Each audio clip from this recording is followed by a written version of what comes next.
po ang aming overflow kung tawagin dito sa aming patubig. Napakaganda ng overflow. Siguradong wala nang masisira o sisirain pang kabukiran dito sa amin. Ang napakagandang overflow na ito. Pagdating ng panahon, pwede na tayo magbanding dito, pwede tayong maligo, hindi na tayo kailangan pumunta ng mga resorts.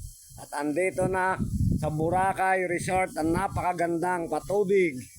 Kaya salamat po sa mga manggagawa at mga arkitektong gumawa nito at gumuhit. Napaka-perfectong design. At sa NAIA, maraming salamat din.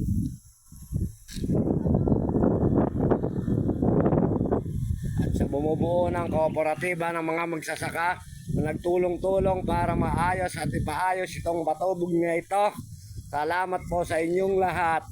At makakapagsaka na ng maayos, matiwasay ang mga magsasaka rito sa ating mga kabukiran. Ayan po ang kabukiran na napakalawak